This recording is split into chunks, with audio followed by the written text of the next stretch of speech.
Hello guys, আসসালামু আলাইকুম। সবাই কেমন আছেন? সবাই ভালো আছেন। তো আজকে আমরা আবার আমাদের একটি দৈনন্দিন রান্নার ব্লগ ভিডিও নিয়ে আপনাদের মাঝে আসলাম। তো আজকে আমি বিচি তরকারি রান্না করবে, তো সেটি আপনাদের সাথে শেয়ার করব।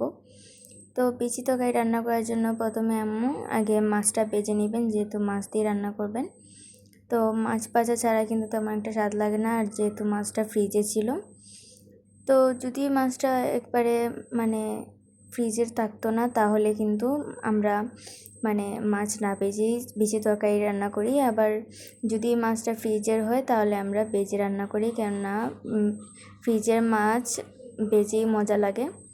যাই হোক, তারপরে এই মাছগুলোকে এখন আম্মু ভেজে নিয়েছেন একটা ছোট্ট কড়াই দিয়ে। তারপরে এখানে যে মাছ ভাজার যে তেলটা ছিল, ওই তেলটা আবার কড়াইতে দিয়ে দিয়েছেন। তো এই মাছ ভাজার তেলটা কিন্তু তরকারির স্বাদটা আর একটু বাড়াবে। তো এই তেলটা দেওয়ার পর আরও কিছু তেল অ্যাড করেছেন। তারপর তেলটা হালকা গরম হয়ে গেলে তারপর এখানে অ্যাড করলেন রসুন কুচি। তো রসুন কুচি অ্যাড করার পর তারপর অ্যাড করলেন পেঁয়াজ কুচি। তো দুটো অ্যাড করার পর এখন দুটাকে এখন কিছু সময় ভালো করে নাড়া করে একটু সময় ভেজে নিলেন। তারপর এখানে দিয়ে দিলেন মশলা। তো মশলাতে আছে সাধারণত লবণ, হলুদের গুঁড়া, ধনিয়ার গুঁড়া আর মরিচের গুঁড়া।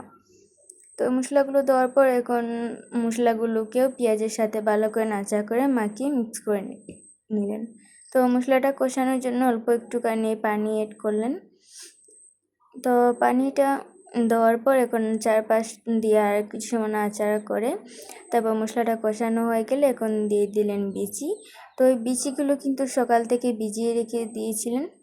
তো এই বিচিগুলো শুকনা বিচি ছিল, যার কারণে তো ওই বিচিটা দেওয়ার পর এখন উল্টে পাল্টে কিছু সময় মশলাগুলোর সাথে নাড়াচাড়া করে মিক্স করে নিলেন। তো বিচিটা নাড়াচাড়া করে মিক্স করা হয়ে গেলে এখন ঢাকনা দিয়ে ডেকে রেখে দিলেন। এই কিছু সময় পর ঢাকনাটা উঠে চারপাশ দিয়ে আরও কিছু সময় নাড়াচাড়া করে দিয়ে দিলেন। তো দেখেন এখানে কিন্তু কালারটা অনেক দেখতে সুন্দর লাগছে। যে তারপর দিয়ে দিলেন এখানে কাঁচামরিচও কিন্তু কেটে রেখে দিয়েছিলেন। তো এখানে এই কাঁচামরিচটা দেওয়ার পর বিচির সাথে কাঁচামরিচ ভালো করে মিক্স করে তারপর আবার ঢাকনা দিয়ে ঢেকে রেখে দিয়েছিলেন। তো ঢাকনাটা উঠিয়ে এখন এতে অ্যাড করলেন পর্যাপ্ত পরিমাণে পানি। তো এখানে আম্মু গরম পানি ইউজ করেছেন, আপনারা চাইলে নর্মাল পানি ইউজ করতে পারেন। তো পানিটা অ্যাড করার পর এখন আবার ঢাকনা দিয়ে ঢেকে রেখে দিয়ে দিলেন। ঢাকনাটা কিছু সময় উঠানো পর দেখেন এতে বলক উঠছে।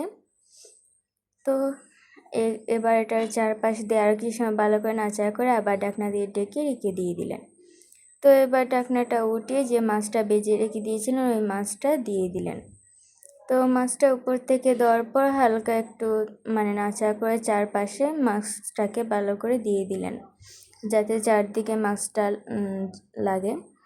তো মাছটা দিয়ে নাড়াচাড়া করার পর আবার ঢাকনা দিয়ে ঢেকে রেখে দিয়ে দিলেন। এই কিছু সময় পর ঢাকনাটা উঠিয়ে এখন ধনিয়া পাতা কেটে রেখে দিয়েছিলেন, তো ধনিয়া পাতা উপর থেকে দিয়ে দিলেন। আর ধনিয়া পাতা দিলে কিন্তু খাবারটার টেস্ট বাড়ে, এটা তো আপনারা সবাই জানেনই। তো ধনিয়া পাতা দেওয়ার পর উপর থেকে অল্প একটুখানি নাড়াচাড়া করে আবার ঢাকনা দিয়ে ঢেকে রেখে দিলেন।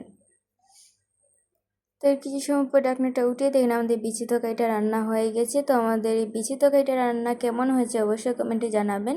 ভালো লাগলে ভিডিওটি লাইক, কমেন্ট, শেয়ার করে যাবেন। আজকে এখানেই বিদায় নিচ্ছি।